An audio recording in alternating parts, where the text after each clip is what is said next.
नमस्कार, मैं हूं नवीन एनजे एसआईपी वाला।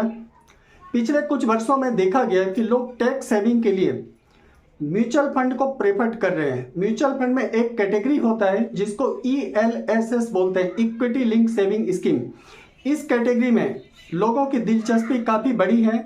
लोग अपना टैक्स बचाने के लिए, जो कि 80C के अंतर्गत में टैक्स का डिडक्शन मिलता है 1,50,000 अप टू 1,50,000 तक, उसमें दिलचस्पी काफ़ी बड़ी है। इसका कारण है सिंपल सा।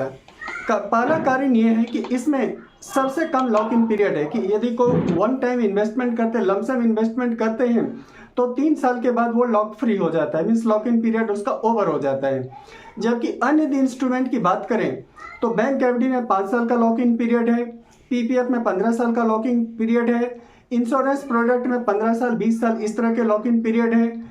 और भी कोई भी इंस्ट्रूमेंट इससे कम पीरियड के लिए लॉक इन नहीं है। एक सबसे बड़ा कारण ये है। दूसरा कारण ये भी है कि रिटर्न से यदि हम कंपैरिजन करें तो किसी भी दूसरे टूल्स के कंपैरिजन में ELSS म्यूचुअल फंड ने सबसे ज़्यादा रिटर्न बना करके दिया है। और इस तरह के फंड में टैक्स सेविंग के साथ साथ लोगों को करोड़पति बनाने की भी कैपेबिलिटी है, क्षमता है।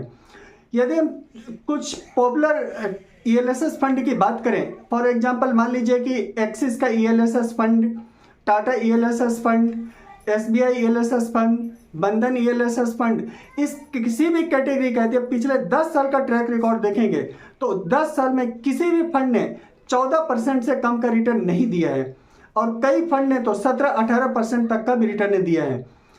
तो उम्मीद करता हूं कि अभी टैक्स का महीना है, आपको भी टैक्स को लेकर के इशू बन रहा होगा, मन में बहुत तरह का सवाल आपके मन में आ रहा होगा। यदि आप चाहते हैं कि सबसे कम लॉक इन पीरियड और थोड़ी सी रिस्क यदि ले सकते हैं तो आपके लिए ELSS में इन्वेस्ट करना एक समझदारी पूर्वक डिसीजन होगा, क्योंकि आपने पहले PPF में करके रखा हुआ है, अलग अलग टूल्स में करके रखा है। आपको ELSS का भी टेस्ट लेना चाहिए, आपको पता चलेगा कि इक्विटी लिंक का क्या मजा है। आज के वीडियो में इतना ही। आप जीवन में सुखी रहें। Thank you. जय श्री कृष्ण।